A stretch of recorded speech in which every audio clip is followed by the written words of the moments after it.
এক হাদিসে বিশ্বনবী 8 জন সাহাবীর 8টা গুণের কথা বললেন। জোরে বলেন কয়টা?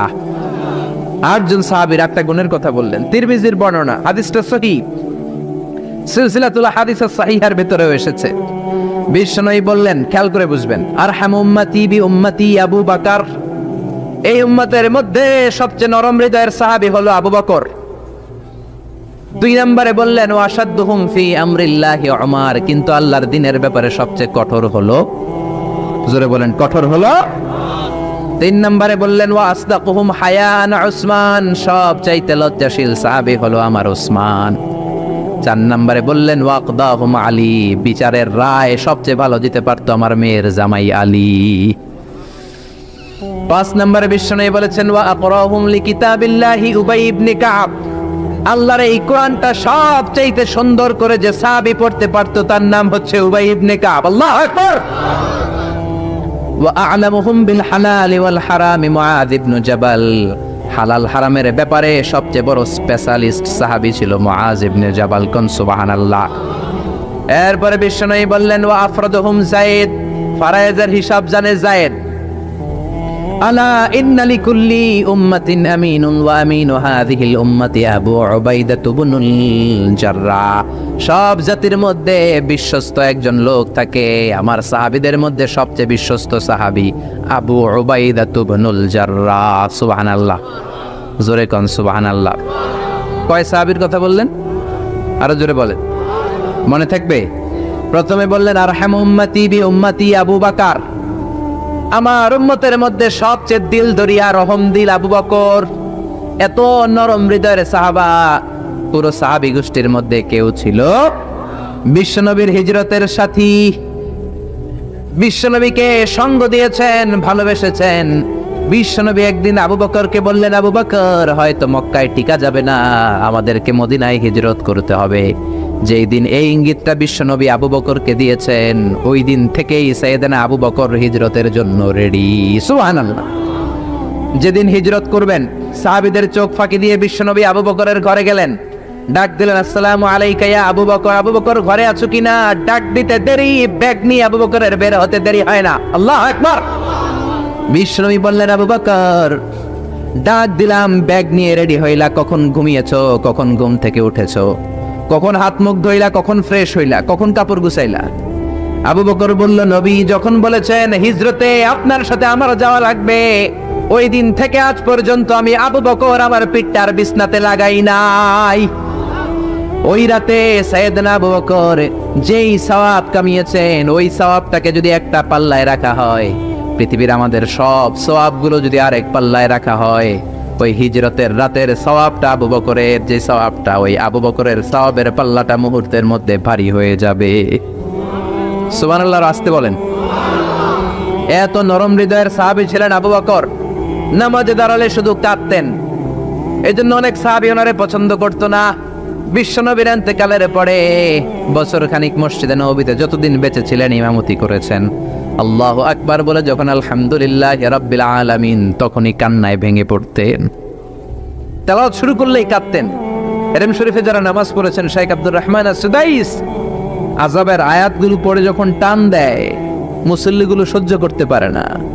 উনি নিজেও তেলাওয়াত থামিয়ে কাঁদে, মুসল্লিরাও কাঁদে। এরেমের চারদিকে কান্নার রোল পড়ে যায়, চিৎকারের রোল পড়ে যায়, শুধু কান্নার কান্না, শুধু কান্না। সাইয়েদনা আবু বকর যখন নামাজে দাঁড়াতেন শুধু কাঁদতেন। বুখারীর বর্ণনা, রজুলুন আসিফ, নরম হৃদয়ের লোক ছিলেন, আই রাকিকুল কলবি ওয়া সারিউল বুকা, এত অন্তর নরম, নামাজে দাঁড়ালেই কাঁদতেন, দিন দুনিয়ার কোনো হুঁশ তার থাকতো না। কিন্তু আমরা নামাজে দাঁড়ালে দিন দুনিয়ার খেলার হিসাব আছে না নাই, বাজারের খবর আছে না নাই, জি বাংলা আছে না নাই, সারাদিনে যেটা মনে পড়ে না নামাজে দাঁড়ালেই ওটা মনে পড়ে, ঠিক কি না? আমরা নামাজে দাঁড়িয়ে এইভাবে শেয়ার বাজার বাড়লো না কমলো, সাকিব আল হাসান আউট হয়েছে না ছক্কা মারছে, কে জিতলো, কুমিল্লা জিতলো নাকি কি ভিক্টোরিয়ান্স, রয়টার্স মার্টার্স কি যেন আছে, আমি তো বুঝিও না অনেকগুলা, কে জিতলো কে হারলো, হিন্দি সিরিয়াল শুরু হলো নাকি আমার দল জিতলো না হারলো, এরকম টেনশন আছে না নাই? আর সাইয়েদনা আবু বকর যখন নামাজে দাঁড়াতেন, দাঁড় দাঁড় করে চোখের পানি দিয়ে দাড়ি ভিজে যেত, চোখের পানিতে দাড়ি ভিজে যেত।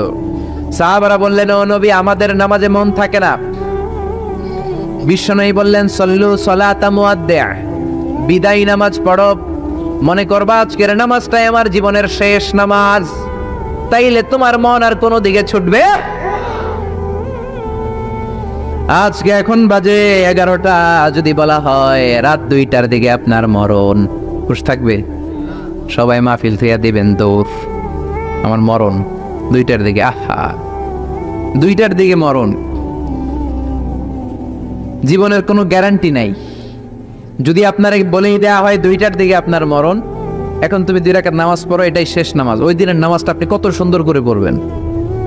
আহা, ওই দিন আপনি কত সুন্দর করে ওযু বানাবেন, ওই দিন আতর মাইখা একেবারে আতর আলী হয়ে যাবেন, ওই দিন পাঞ্জাবি পড়বেন, ওই দিন যায় নামাজে দাঁড়াবেন, ওই দিন আপনার নামাজে কোনো তাড়াহুড়ো নাই, ঠিক কিনা? ওই দিনের রুকুটা আপনার জীবনের সবচাইতে শ্রেষ্ঠ রুকু হবে। ওই দিনের সেজদাটা আপনার জীবনের শ্রেষ্ঠতম সেজদা হবে। ওই দিনে সেজদায় যে চোখের পানি দিয়ে আপনি যায় নামাজ ভিজায় দিবেন, এর কারণ আপনি নিশ্চিত, you are certain that you are going to die. আপনি রাত 3টার দিকে মারা যাচ্ছেন, জানার কারণে আপনার নামাজে এত ভক্তি। আমরা যে মাহফিল শেষে বাড়িতে যেতে পারবো কোনো গ্যারান্টি আছে নাকি? আরো আধা ঘন্টা বাঁচবো, গ্যারান্টি আছে? শ্বাস যেটা ভেতরে নিলাম বের করতে পারবো, গ্যারান্টি আছে? তো তাইলে নামাজে যখন দাঁড়াই, এটা ভাবতে সমস্যা কি যে এটাই আমার শেষ নামাজ? কারণ আমার তো কোনো গ্যারান্টি লেটার নাই। চিল্লায় বলেন ঠিক কিনা? পারফর্ম দ্য সালাহ as if it's your last and final prayer. এমন ভাবে নামাজে দাঁড়াবেন যেন এটাই আপনার লাস্ট এন্ড ফাইনাল প্রেয়ার, এটাই আপনার শেষ নামাজ। এরপরে আর নামাজের সুযোগ হয়তো আমি নাও পেতে পারি, জোরে কোন ঠিক কিনা? এই কথা যখন সাহাবারা শুনলেন, আর নামাজে নড়েও না, চড়েও না।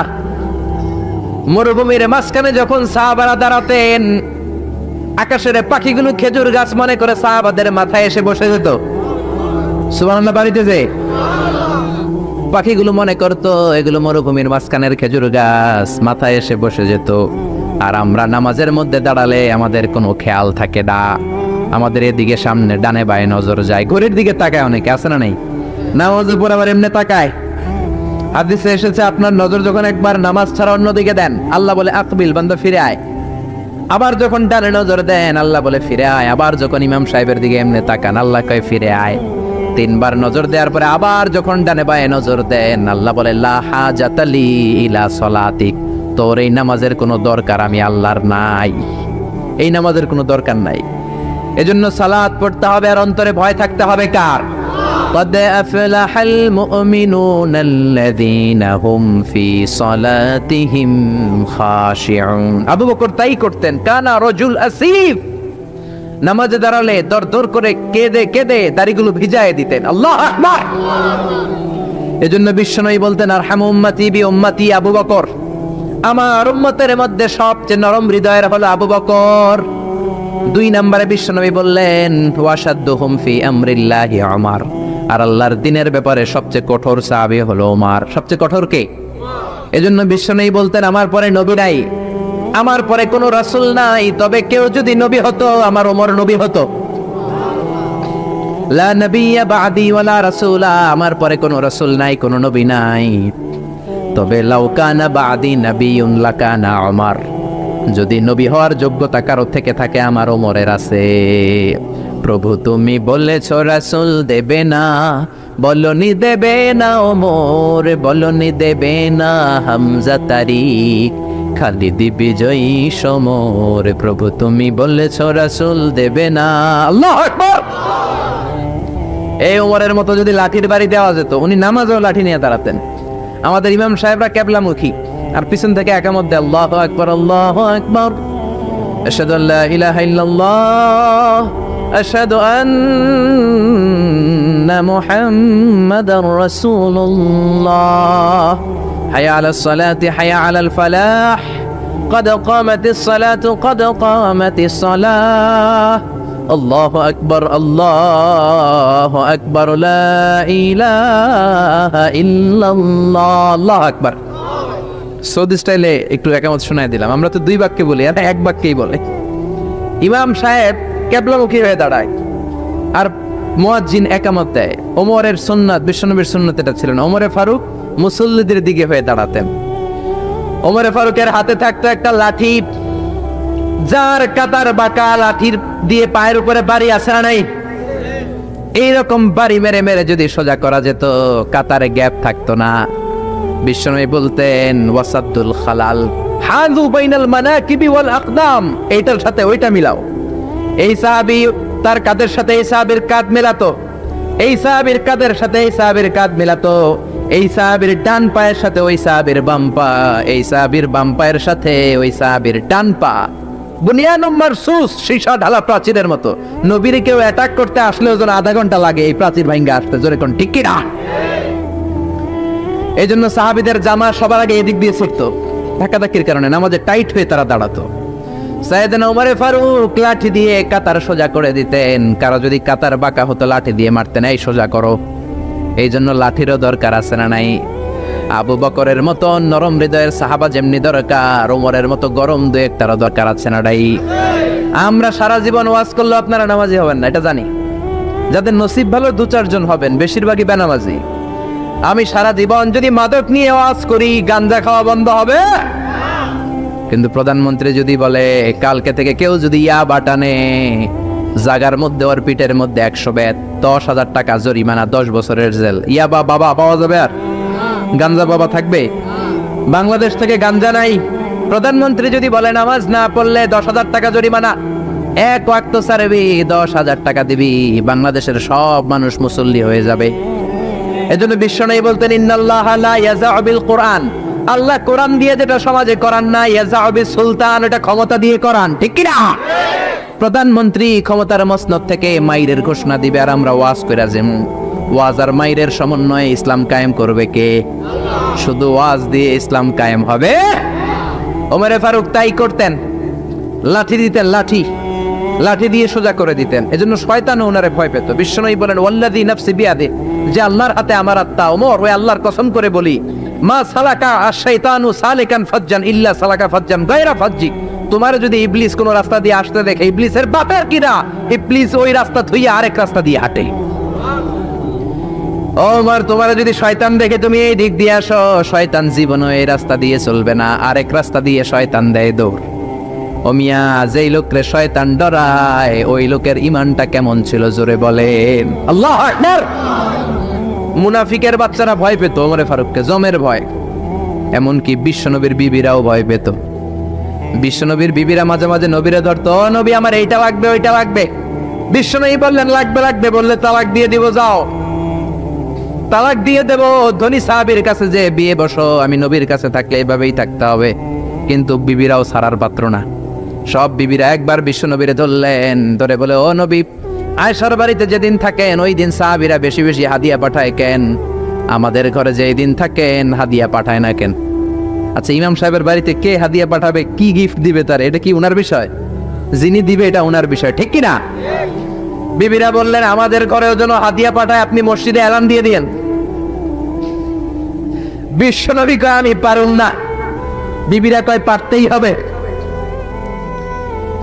বিশ্বনবী বললেন না না, আমি এই কথা মসজিদে বলতে পারবো না। বিবিরা বললেন আপনি বলতেই হবে। ইন দা মিন টাইম দরজার বাইরে থেকে কে যেন সালাম দিল, আসসালামু আলাইকুম ওয়া রাহমাতুল্লাহ।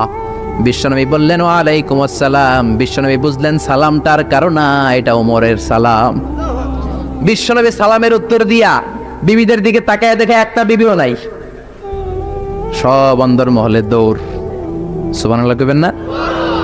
এই ভয়টা কিন্তু আবার ডাকাইত দেখলে যেই ভয় ওইটা না, এটাকে আরবিতে বলে হাইবাত। হাইবাত ওমর, ওমরের হাইবাত এমন ছিল, শয়তান ভয় পেত, মুনাফিকরা জমের মতো ভয় পেত। আমাদের মা উম্মুল মুমিনিন বিশ্বনবীর বিবিরা ওমরের কে ভয় পেত। সুবহানাল্লাহ। আমরা বাচ্চারা যদি না খায়, খেতে চায় না, আমার এক মেয়ে ছোট্ট খেতে চায় না, গল্প বলে খাওয়াই, আমি এদিক দিয়ে খাওয়াইলে ওদিকে দৌড়, এদিক দিয়ে ধরলে ওদিকে দৌড়। আপনাদের ছেলে মেয়েদের একই অবস্থা, বাচ্চারা খেতে চায় না, ঘুমাতে চায় না। তখন আমরা বলি ঘুমা, না হলে বাঘ আসবে বাঘ, বিড়াল আসবে বিড়াল। আপনারা কি কন? আর ওরাতে হ্যাঁ বিলাই বিলাই আইব, কুত্তা আইব। আমরা বলি কুকুর আসবে বিড়াল আসবে, ঘুমাও ঘুমাও। বাচ্চারা তখন ভয়ে ঘুমায়। ওমর ফারুক যখন মদিনার গভর্নর, মদিনার প্রেসিডেন্ট, মদিনার মায়েরা বিড়াল আর বাঘের ভয়ে দেখাতো না। বাচ্চারা যখন মদিনাতে খেতে চাইতো না, ঘুমাতে চাইতো না, মদিনার মায়েরা বলতো তাড়াতাড়ি ঘুমা, ওই যে ওমর আসতেছে ওমর। চিৎকার করে পড়েন আল্লাহু আকবার। সবার জন্য সমান নীতি। 10 বছরে গোটা বিশ্বের অর্ধেক ক্যাপচার, পৃথিবীর অর্ধেকটা ক্যাপচার করলেন সৈয়দনা ওমর। নিজ হাতে পিটিয়ে নিজের ছেলেকে বেহুশ করেছেন, আরেক বর্ণনায় আছে পিটিয়ে ছেলেটাকে নিহত করেছেন। যদি বর্ণনাটা দাইফ, কিন্তু আমাদের জন্য শিক্ষা আছে বর্ণনায়। হঠাৎ একবার ঘরে ঢুকলেন, ওই ছেলের নাম ছিল আবু শাহমা, মূল নাম আব্দুর রহমান। ওনার বিখ্যাত যে ছেলে আব্দুল্লাহ ইবনে ওমর, উনি আরেকজন।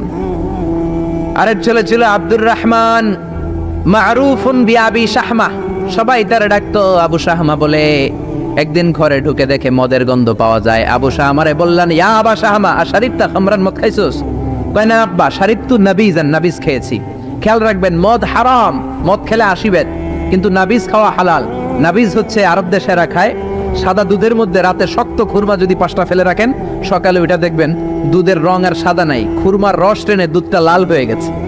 এটা খেলে স্বাস্থ্যের জন্য আরব দেশে খুব ভালো, কিন্তু এটা রাতে ভিজাইলে সকালেই খাইতে হবে। এটা যদি 3 দিন রেখে দেন, 4 দিন রেখে দেন, এটা তারির মতো মদ হয়ে যাবে, মাতলামি হবে, খাওয়া যাবে না। ওমরের ছেলে ওই মজাটা নেয়ার জন্য 4 দিন ভিজায় রাখছে, তারপরে নাবিজ নামক মদ খেয়েছে। ওমর বললেন, মদ খাইছস নাকি? আবু শামা বলে, খাই নাই। ওমর বললেন, তাআলা ইলা এদিকে, ইফতাহ ফামাক, মুখ খোলো। মুখ খোলার পরে গন্ধ নিয়ে দেখে নাবিজ মাখানো মদের গন্ধ পাওয়া যায়। কোনো কথা নাই, কলারটা ধরলেন, টানতে টানতে মসজিদে নববীর বারান্দার পিলারে নিয়ে বাঁধলেন। জোরে আজান হলো, নামাজ পড়লেন। নামাজের পরে সালাম ফিরালেন।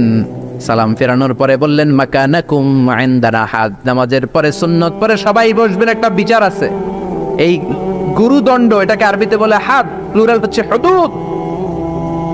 সবাই যখন ওযু করে ঢুকতেছিল, বারান্দায় দেখে ওমরের ছেলে বাধা। সবার চিন্তা, হায় হায় কি ঘটনা ঘটলো, প্রেসিডেন্টের ছেলে পিলারের মধ্যে বাধা কেন? নামাজের পরে হাজার হাজার সাহাবী সবাই বলল, খলিফা কি হয়েছে? মাল আমর, হোয়াট হ্যাপেন্ড? ওমরে ফারুক বললেন, এটাই নাবিজ খেয়েছে, তবে এটা মদ হয়ে গেছিল, এখন 80 বেদ দিব। কেন ঘুষা, কেন ঘুষা? হাজার হাজার সাহাবী। কেউ কেউ বলল, খলিফার ছেলে তো মনে হয় মারবে না, ধমক দিয়ে ছেড়ে দিবে। এরকম কিছু বিচার দেশে আছে না নাই? মিলায় দেয়, ঘুষ খেয়ে সাইরা দেয়। এমপির গোলা হইলে 7 খুন মাফ, চিল্লা এখন ঠিক না? কেউ বলে না, ওমর সারার পাত্র না, তবে 80টা মারবে না, 40টা দিবে অ্যাটলিস্ট। কয়টা? ওমর ফারুক চেয়ারে বসলেন, হাজার হাজার মানুষ, পিনপতন, নীরবতা। জল্লাদরে বললেন, হাতি জিলদ মিন বাইতুল মাল, বাইতুল মালের ঘর থেকে খেজুর গাছের চামড়া দিয়ে বানানো বড় সাইজের একটা চাবুক আন, সবচেয়ে বড় টানবি। সবচেয়ে বড় টানা হলো। এবার ওমরে ফারুক বললেন, ইবদা বিসমিল্লাহ, শুরু কর আল্লাহর নামে। সাইয়েদনা ওমর ফারুকের সামনে দাঁড়িয়ে জল্লাদ মারবে 80টা বাড়ি। মারতে শুরু করেছে, ওয়াহিদ, ইসনাই, তালাতা, 3 বাড়ি মারার পরে ওমরে ফারুক জল্লাদকে দিলেন এক থাপ্পড়। 3 হাত দূরে যে পড়লো জল্লাদ। জল্লাদের হাত থেকে চাবুক তুলে ধমক দিলেন, তুই কি চাবুক মারোস নাকি চাকরি বাঁচাস? আস্তে মারলি কেন? আসলে আস্তে মারে নাই, যত জোর ছিল। ওমরের হুকুম তামিল করবে না এরকম জল্লাদ মদিনায় ছিল না, জোরে কোন ঠিক কিনা?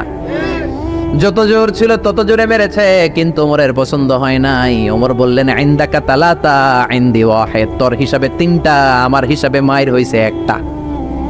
আমি 2 নাম্বার থেকে শুরু করব। 2, 3। মারতেছে কে? মদিনাতে ওনারসে পালোয়ান আর কেউ নাই। এক একটা বাড়ির আঘাতে ওমরের ছেলে আবু শামা চিৎকার করে কাঁদে। এক একটা বাড়িতে চামড়া ছিঁড়ে যায়, রক্তগুলো ছোপ ছোপ করে নববীর দেয়ালের মধ্যে লাগে। ছোট্ট ছেলেটা ডেকে বলে, আব্বা আমারে মাফ করে দাও, আর জীবনে মদ খাবো না। সাইয়েদনা ওমরের পাষাণ হৃদয় নরম হয় না, কারণ আসাদ্দুহুম ফি আমরিল্লাহি ওমর, আল্লাহর দিনের ব্যাপারে সবচেয়ে কড়া, কোনো ছাড় নাই। এক একটা চাবুক মারে, লোকজন কেঁপে কেঁপে ওঠে। 10টা 15টা মারার পরে ছেলে বেহুশ, পানি দেওয়ার পরে আবার হুশ, আবার মারা শুরু করা হলো। 30টা মারার পরে আবার বেহুশ। এইবার আবু শাহমার মা ওমরের বউ এসে ওমরের পা ধরে ডেকে বলে, ওমর তোমার পায়ে ধরে ক্ষমা চাই, আমার কলিজার টুকরা বাজানটারে তুমি মেরে দিও না। 80টা বেত মারতে হবে, মেরেছো 30টা, আরো মারবা 50টা। যা ওমর, প্রতিটা বাকি, প্রতিটা বেতের বাড়ির বিনিময়ে আমি আবু শাহামার মা একটা করে ওট আল্লাহর রাস্তায় সদকা করে দেব। ওমর বলে না আবু শাহামার মা, এটা আল্লাহর আইন, গোটা দুনিয়াটা দিলেও একটা চাবুকের বাড়ি থেকে ওরা কেউ বাঁচাতে পারবে না। মারতে লাগলেন, আবার পানি দিয়ে আবার হুশ। ওমরের বাড়ি যে খেয়েছে সে বুঝেছে 50টা বাড়ি মারার পরে আবু শাহামা দুনিয়া থেকে শেষ। রাগে ওমর গড়গড় করছেন, বললেন এই বেয়াদবটারে গোসল করা, জানাজা দে, কবর দে। কবর দেওয়ার পরে কবরের উপরে মারা শুরু করছে 51, 52, 53, 80টা চাবুক মারার পরে আল্লাহরে ডেকে বলে, আল্লাহ আমার ছেলে হওয়ার কারণে কোনো পার্সিয়ালিটি করি নাই, বিচারে 2 নাম্বারই করি নাই, 80টা গুনে গুনে ব্যাত মেরেছি, দেহে যত শক্তি ছিল ততগুলো মেরেছি। কিয়ামতের ময়দানে জালিম ওমর বলে তুমি কিন্তু আমারে ডাকতে পারবা না, আল্লাহ জালিমদের কাতারে আমারে উঠাতে পারবা না, আমারে জালিম বলতে পারবা না। ওইরকম ওমরের দরকার আছে না নাই? ওই ওমরের লাঠির বাড়ি যদি থাকতো দেশটারে মদিনা বানায় দিত কে? চোরদের হাত যদি কাটা যেত দেশটারে সুন্দর করতো কে? একটা জিনাখোরের ফাঁসি যদি বাইতুল মুকাররমের স্কয়ারের মধ্যে দিয়ে দেয়া হতো, এরপরে আর জিনা হতো? একটার ফাঁসি হয়ে গেলে আর তনুর মতো কোনো নারীকে ধর্ষিতা হওয়া লাগতো না, খাদিজার মতো কোনো মেয়েকে কেউ কোবানোর সাহস পেত না। জোরে বলেন ঠিক কি না? একটা চোরের হাত জুমার নামাজের পরে বাইতুল মুকাররমের স্কয়ারের সামনে যদি কেটে দেয়া হয় আর কোনো চোর পাওয়া যাবে নাকি? জোরে বলেন। তবে আমচোর, জামচোর, কলাচোর ওই চোর না, যেই চোরগুলো বড় বড় জিনিস চুরি করে, ব্যাংক চুরি করে, দেশের টাকা চুরি করে, এক কলমের খোঁচায় 1000 কোটি টাকা চুরি করে, ওই চোরদের হাত কাটতে হবে। শেয়ার বাজার খায়া ফেলায়, হলমার্ক খায়া ফেলায়, দেশের টাকা খায়া ফেলায়, সুইজারল্যান্ডে সব টাকা পাঠায়, এরকম বড় বড় চোর আছে না নাই? ইসলামী বিচার যদি শুরু হয় আগে বড় চোরদের বিচার দিয়ে শুরু হবে। চিল্লায় বলেন ঠিক কি না? এই জন্য বিশ্বনবী বলতেন আসাদ্দুহুম ফি আমরিল্লাহি ওমর, আল্লাহর বিধান বাস্তবায়নে সবচেয়ে কঠোর ছিল ওমর। এক নারী এসে বলল, ওমরে ফারুক আমার স্বামী আমারে তালাক দিয়েছে 100টা। কয়টা? শুনতেছেন? একটু জিমাই গেলেন মনে হয়। আমার স্বামী আমাকে 100 তালাক দিয়েছে। কয় তালাক? আসলে দিতে হবে কয় তালাক? তাও একটা একটা করে, ঠিক কিনা? ওমরে ফারুক ডেকে আনলেন, স্বামীরাও আনলেন, বউরে আনলেন। ও স্বামী কয় তালাক দিছো? কয় 100টা দিছি। ওমরে ফারুক বললেন তালাক হচ্ছে মিন শাআইরিল্লাহ, এটা আল্লাহর নিদর্শন, আল্লাহর নিদর্শন নিয়ে ফাইজলামি করার অনুমতি তোরে দিছে কে? 3 তালাকে তোর বউ তালাক, বাকি 97 তালাক তোর পিঠের উপরে পড়বে। সুবহানাল্লাহ। বাড়িতে যে বউরে 100 তালাক দিছে এক ডাকায়, ওমরে ফারুক বললেন 3 তালাকে তোর বউ তালাক, বাকি 97 তালাক তোর পিঠে। এজন্য লাঠির দরকার আছে না নাই? ওমরে ফারুক জোহরের নামাজের ইমামতি করলেন।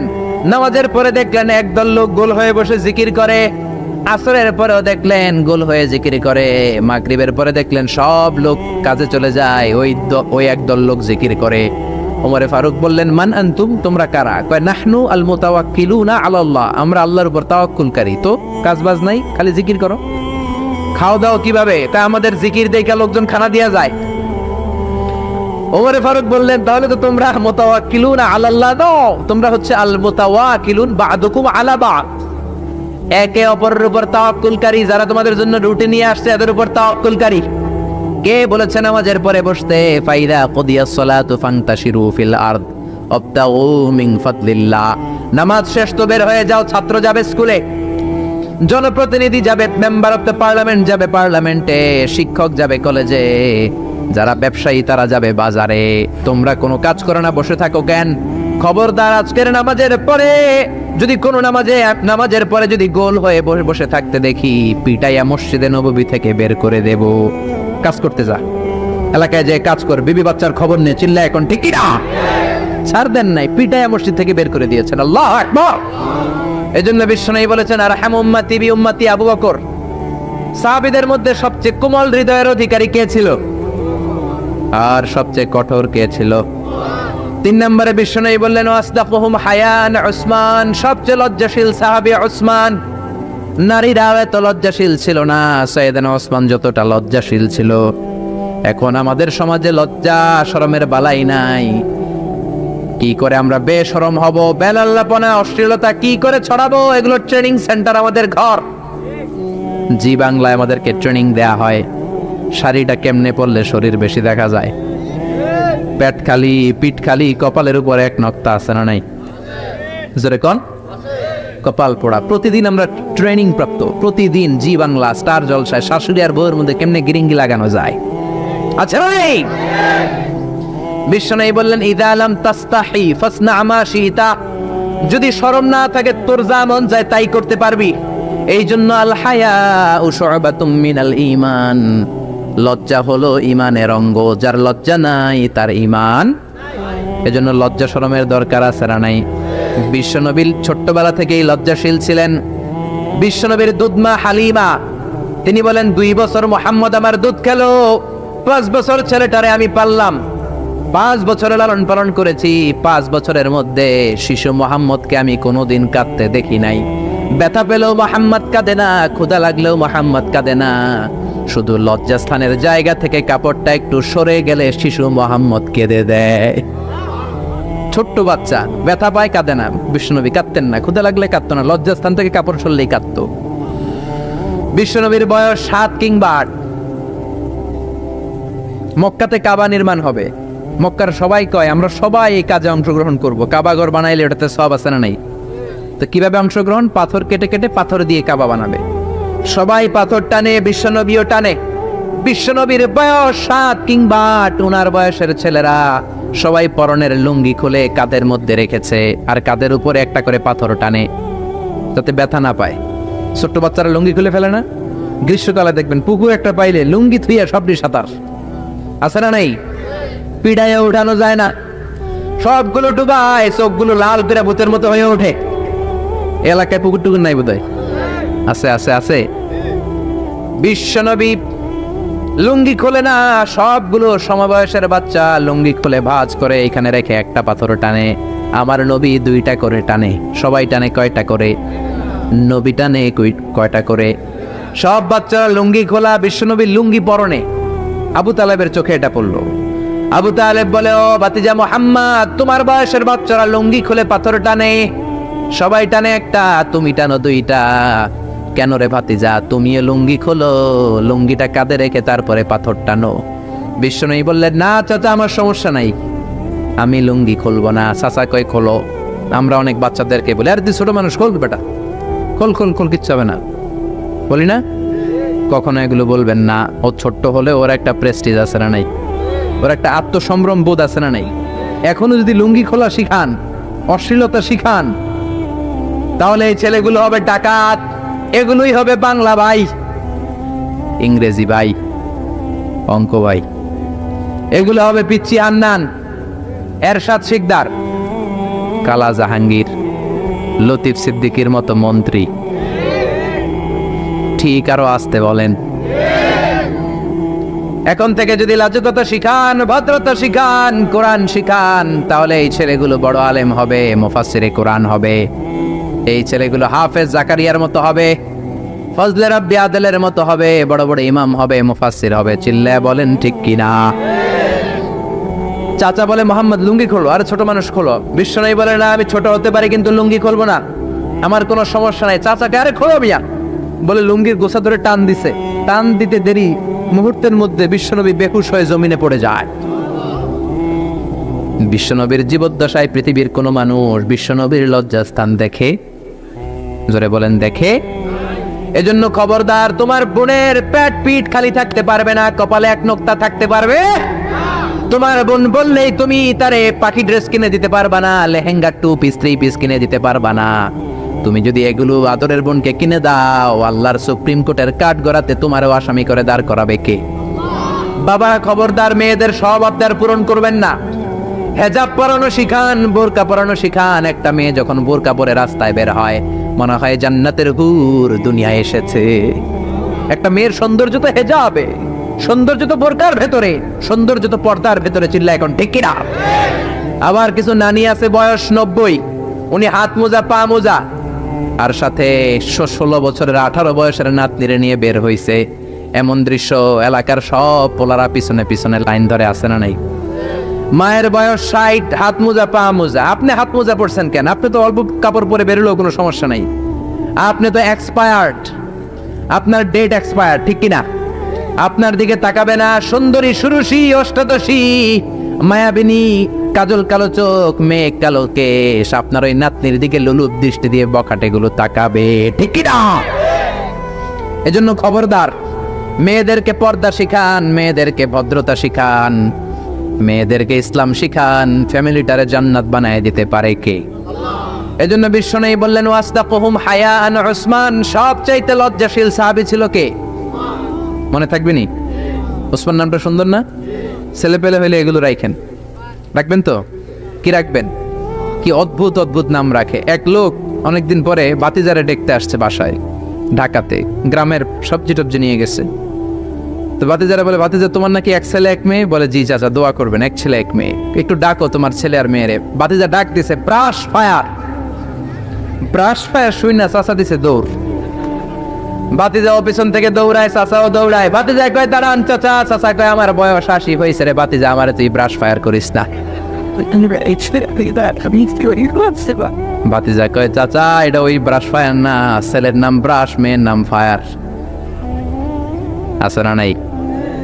কিয়ামতের দিন আল্লাহ ইউদাউনা ইয়াউমাল কিয়ামাতি বিআসমাইকুম ওয়া বিআসমাই আবাইকুম, কিয়ামতের দিন আল্লাহ তোমাদের নাম ধরে, তোমাদের বাবাদের নাম ধরে ডাকবে।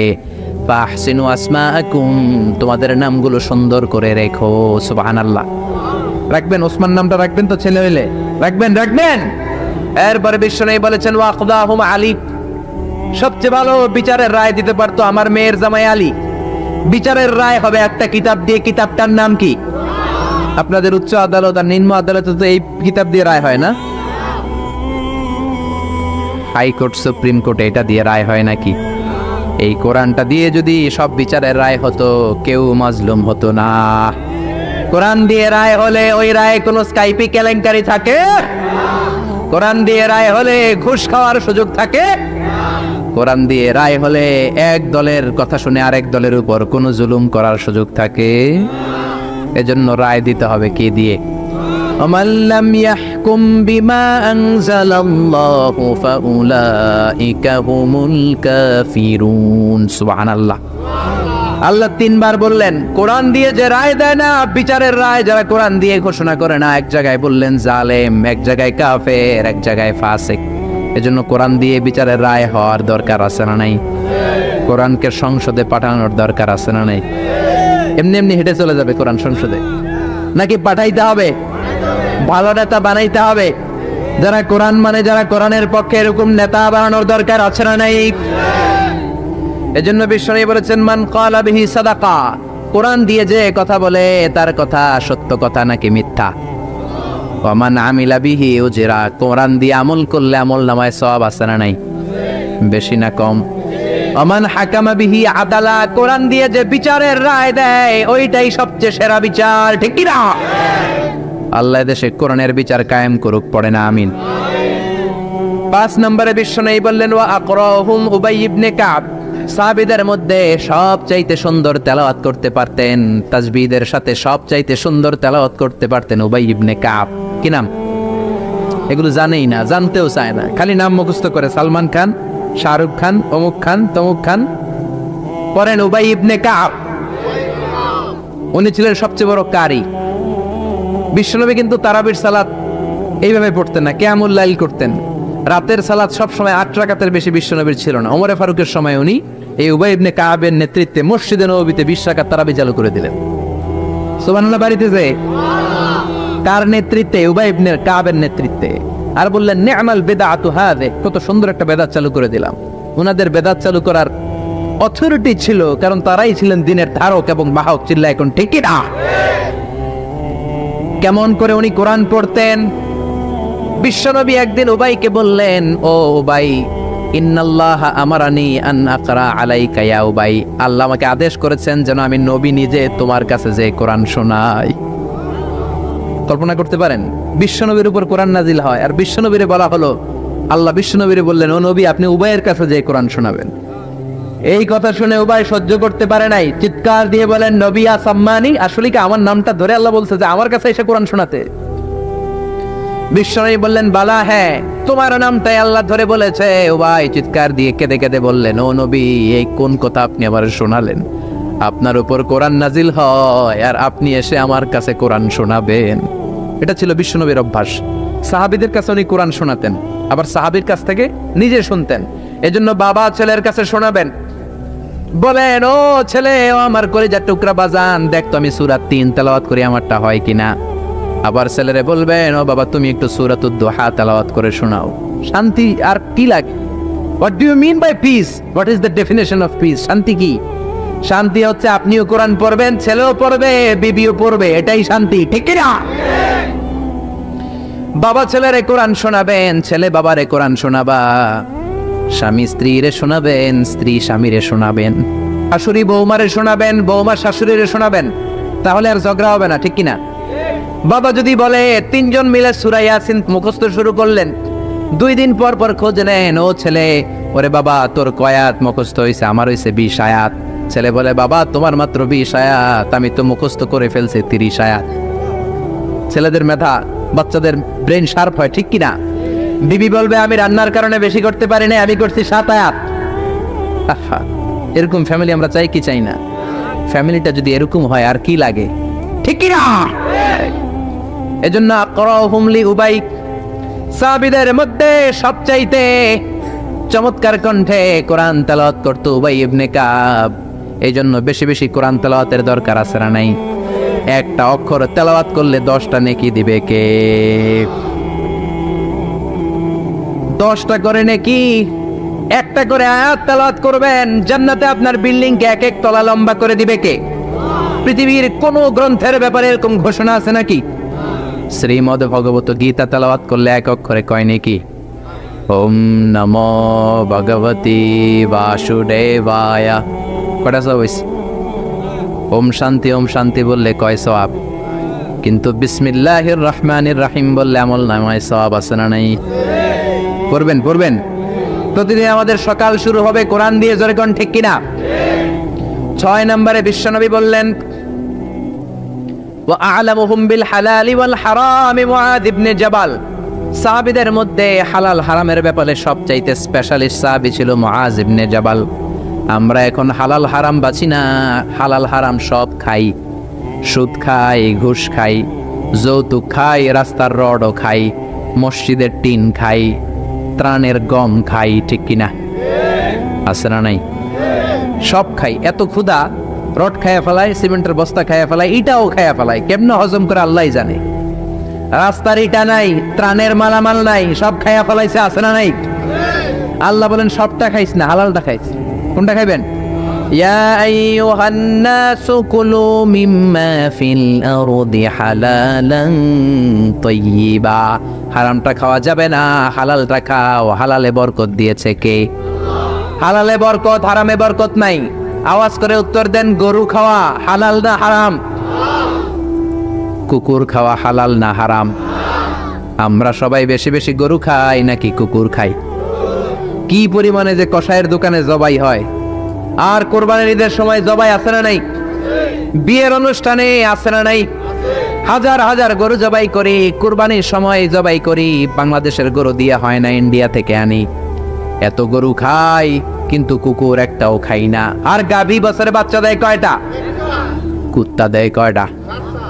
7টা, 8টা, 10টা, কোনো জন্ম নিয়ন্ত্রণ তো নাই, দেদারসে দিতেছে। তো গরু আমরা খাই, কুকুর খাই না। গরু বাচ্চা দেয় কম, কুকুর বাচ্চা দেয় বেশি। তারপরেও বাংলাদেশের 56,000 বর্গ মাইলের ভিতরে গরু বেশি না কুকুর বেশি? এত গরু খাইলেন, তারপরেও গরু বেশি, কারণ গরু হালাল, হালালে বরকত দিয়েছে কে? কুকুর হারাম, কোনো বরকত নাই। রাস্তাঘাটে হাইওয়েতে কুত্তা পরে মরে থাকে, হাইওয়েতে কোনোদিন গরু ময়রা ভেটকে রয়েছে দেখছেন? হালাল, খালি বরকত। আল্লাহু আকবার। এজন্য হালাল খাবেন, হালাল পড়বেন। ইউর ফুড শুড বি হালাল, ইউর ড্রিঙ্ক শুড বি হালাল, your dress up should be হালাল, ইউর এন্টারটেইনমেন্ট শুড বি হালাল। চিল্লা এখন ঠিক কিনা? সব আপনার হালাল হতে হবে, কারণ ইন্নাল্লাহা তাইয়্যিব লা ইয়াকবালু ইল্লা তাইয়্যিবা। আল্লাহ নিজে পবিত্র, পবিত্র ছাড়া কিছু আল্লাহ কবুল করে। হালাল খাওয়ার পরে যে দেহটা আপনি বানালেন, ওই দেহটারে জাহান্নামে ঢুকাবে কে? হারাম দিয়ে আপনি যত দান খয়রাত করেন কবুল হবে, হারাম টাকা দিয়ে যাকাত দিলে কবুল হবে না, মাদ্রাসা বানালে কবুল হবে না। হারাম টাকা দিয়ে, ঘুষের টাকা দিয়ে অনেকে প্রতি বছর হজ করে হাজি টাইটেল লাগায়।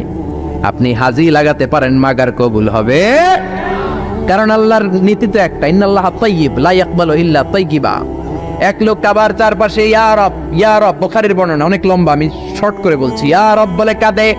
সাহাবারা বলল কত বড় আল্লাহর ওলি।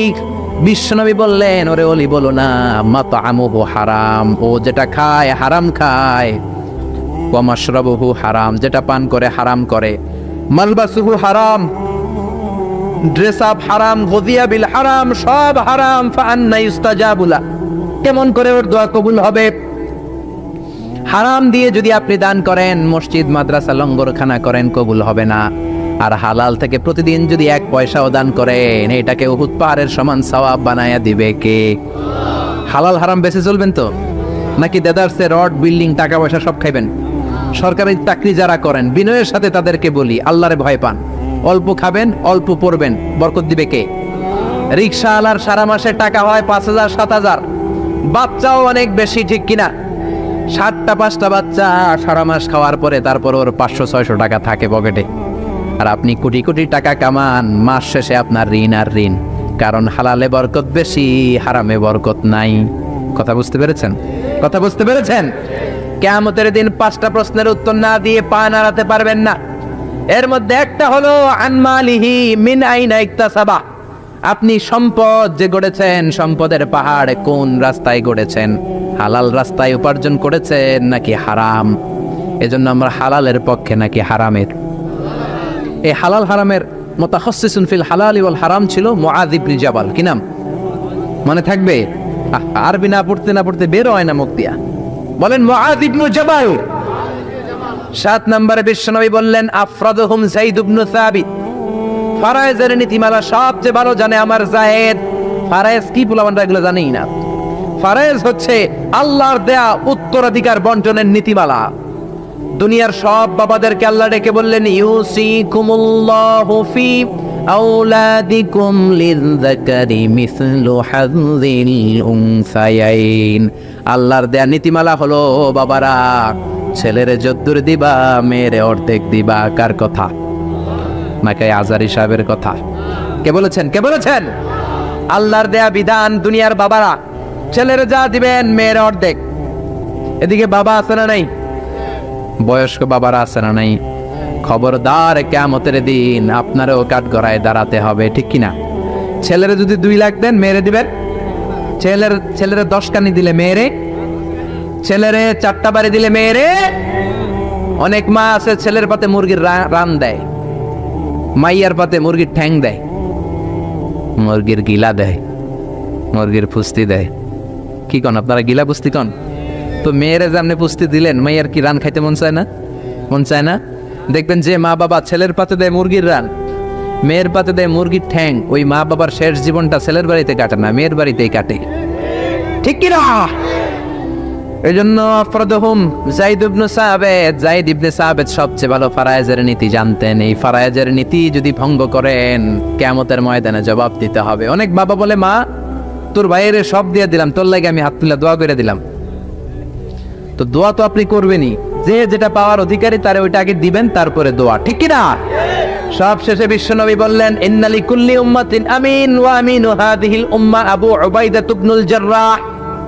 সব জাতির মধ্যে বিশ্বস্ত একজন থাকে, আমার সাহাবীদের মধ্যে সবচাইতে বিশ্বস্ত সাহাবী আবু উবাইদা ইবনুল জাররাহ। এটার নাম নিতে অনেকের দাঁত ভেঙে যাবে। আবু উবাইদা ইবনুল জাররাহ, আরবি পড়ে না তো, কোরআন পড়ার সময় নাই, খালি দুনিয়া কে মজা লে লো, দুনিয়া তোমারি হ্যাঁ। বিশ্বনবী বললেন আবু উবাইদা সবচেয়ে আমিন সাহাবী, নিরাপদ সাহাবী, the most trustworthy personality among my companions। আমার সাহাবাদের মধ্য থেকে সবচাইতে বিশ্বস্ত আবু উবাইদা। কিছু লোক আছে জান যাবে প্রাণ যাবে কিন্তু আমানতের খেয়ানত করবে না, আছে না নাই? এই জন্য বিশ্বনবী ছিলেন আমানতের জন্য সেরা। সবাই বিশ্বনবীর ডাকতো আমিন। আমিনের সাথে আলিফ লাম লাগান হয়ে যায় কি? আল আমিন, আস-সাদিক আল আমিন। সবাই বিশ্বনবীর কাছে জমা রাখতো টাকা পয়সা। এক লোক তায়েফে যাবে দল করে আবু জাহেলের, যাওয়ার আগে স্বর্ণের বাক্স এনে বলে, আব্দুল্লাহর বেটা মোহাম্মদ, কয়েক সপ্তাহের জন্য তায়েফে যাব, স্বর্ণের বাক্সটা তোমার কাছে রাখি। বিশ্বনবী বললেন, তুমি না আবু জাহেলের পার্টি করো, ওর কাছে রাখো। ও কয় না, আবু জাহেলের পার্টি করি ঠিক, কিন্তু জমা রাখা যাবে না। আবু জাহেলের কাছে যদি স্বর্ণের বাক্স দিয়া যায়, আইসা দেখবো স্বর্ণ নাই, স্বর্ণের বাক্স নাই। গোটা বিশ্বটা মসজিদ, মসজিদ মানে মাকানুস সুজুদ, সেজদার জায়গা, যেখানে এই সেজদা দেন কবুল করবে কে? নূহ আলাইহিস সালামের জামানায় যেই কোনো জায়গায় নামাজ পড়লে কবুল হতো না, মসজিদে যেয়ে পড়া লাগতো। মুসা নবীর উম্মত মসজিদ ছাড়া নামাজ পড়লে কবুল হতো না, সিনাগগে যেয়ে পড়া লাগতো। ঈসা নবীর জামানায় ইবাদতখানায় যেয়ে পড়া লাগতো। কিন্তু আমরা যেইখানেই নামাজ পড়ি, কবুল করে কে? আজকের এই প্যান্ডেলে যদি নামাজ পড়ি, কবুল হবে কি হবে না? বাইতুল মুকাররমে হবে কি হবে না? শোলাকিয়ার ময়দানে কবুল হবে কি হবে না? বাজারে পড়লে হবে কি হবে না? নদীর উপরে নৌকায় পড়লে, প্লেনের ভেতরে বাতাসে পড়লে, মহাকাশে যে স্যাটেলাইট চ্যানেলের মধ্যেও যদি পড়ি, সেখানেও কবুল করে নেবে কে? জমিনের যেই জায়গায় নামাজ পড়ো কবুল করে নেওয়া হবে। আবার বললেন, পুরো জমিনটারে আল্লাহ আমার জন্য তহুর বানিয়ে দিলেন। ফাইন লাম তাজিদু মাআন ফাতায়াম্মামু সাঈদান তাইয়্যিবা। নামাজের সময় যদি তোমরা ওজুর জন্য পানি না পাও, তায়াম্মুম করলেও কবুল করবে কে? এই সব জায়গায় নামাজের অনুমতি আর তায়াম্মুম, এটা কোন নবীর ছিল না, এটা স্পেশালি আল্লাহ বিশ্ব নবীকে দিয়েছেন। সুবহানাল্লাহ। মা আয়েশাকে নিয়ে বিশ্বনবী বানুল মুস্তালিকের যুদ্ধ থেকে রওনা হলেন। প্রতিমধ্যে মা আয়েশার গলার স্বর্ণের হার চুরি হয়েছে কিংবা হারিয়ে গিয়েছে। মা আয়েশা কান্নাকাটি করলেন, আমার হার, আমার হার। মেয়েদের স্বর্ণ হারাইলে খবর আছে না নাই? গোটা দুনিয়া ভাঙ্গা গেল, কিছু বলবে না। যদি স্বর্ণ একটা হারায়, বাড়ি তামা তামা করে ফেলবে, ঠিক কিনা?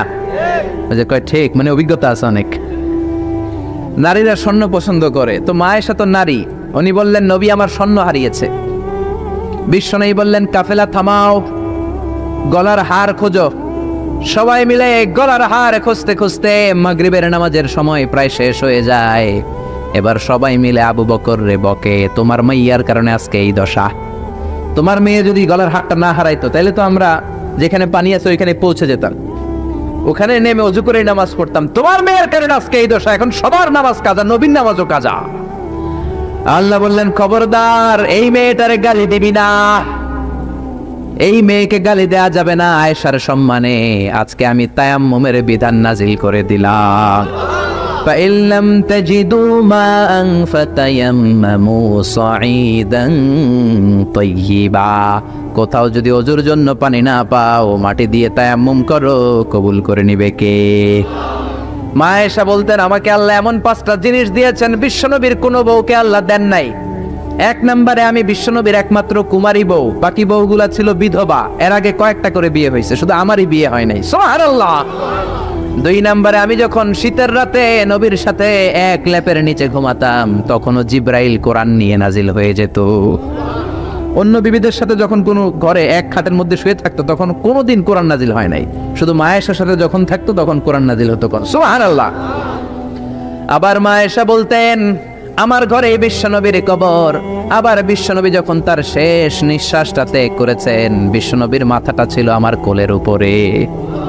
আবার বিশ্বনবী বলতেন, ও দুনিয়ার মানুষেরা শোনো শোনো, ওযুর পানি না থাকলে যে তায়াম্মুম করে নামাজ পড়ো, এটাও তোমরা আমার কারণে পেয়েছো। আল্লাহু আকবার। এজন্য বিশ্বনবী বলতেন, জুইলাত লি আল আরদু কুল্লুহা মাসজিদান ওয়া তাহুরা। আমার জন্য গোটা বিশ্বটাকে নামাজের জায়গা আর ওযুর না থাকলে তায়াম্মুমের জায়গা বানিয়ে দিয়েছে কে? এরপরে বিশ্বনবী বলতেন, উতিতু আশ-শাফাআহ। আমাকে শাফায়াতের মালিক করেছে কে? কিয়ামতের দিন সব নবীরা যখন বলবে, ইয়া নাফসি ইয়া নাফসি, বিশ্বনবী বলবেন, রব্বি হাবলি উম্মতি। ও আল্লাহ, তুমি আমার উম্মতকে বাঁচাও, আমার উম্মতকে বাঁচাও। সুবহানাল্লাহ। এরপরে বিশ্বনবী বলেছেন, ওয়া কানান নাবিয়্যু ইউবআসু ইলা কওমিহি খাসসাহ। দুনিয়ার সব নবীকে একটা নির্দিষ্ট বর্ডারে পাঠানো হয়েছে, নির্দিষ্ট এলাকার লোকের জন্য পাঠানো হয়েছে। আমি বিশ্বনবীর নবুয়তির কোনো বর্ডার নাই, গোটা বিশ্বের জন্য আমার নবী বানিয়ে পাঠানো হয়েছে। এই জন্য আমি বিশ্বনবী। চিল্লায় কর আল্লাহু আকবার।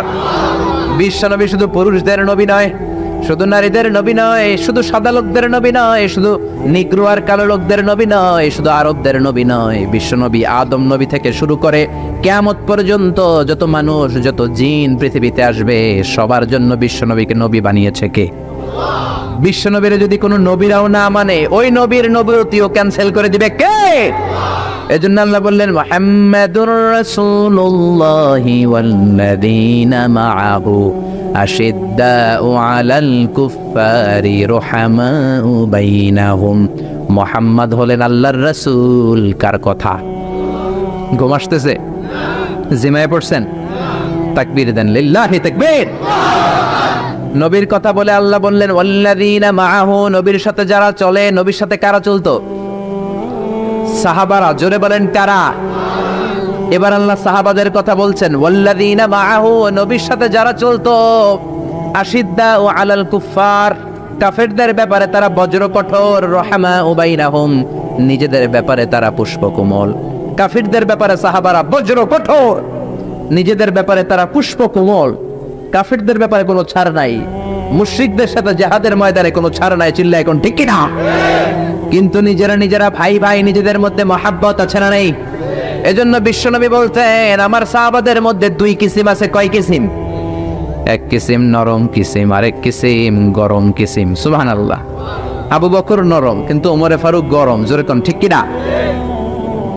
এজন্য বিশ্বনবী বলতেন খায়রুল কুরুনি কারনি, সবচেয়ে সেরা যুগ আমি নবীর যুগ। সুম্মাল্লাযীনা ইয়ালুনাহুম, তারপরে সাহাবাদের যুগ। সুম্মাল্লাযীনা ইয়ালুনাহুম, তারপরে তাবেঈদের যুগ। ঠিক কি না? সাহাবারা হচ্ছে পৃথিবীর শ্রেষ্ঠ সন্তান, তাদের চেয়ে শ্রেষ্ঠ সন্তান পৃথিবী জন্ম দিতে পারে নাই। চিল্লায় বলেন ঠিক কি না? এজন্য সাহাবাদেরকে ভালোবাসার দরকার আছে না নেই?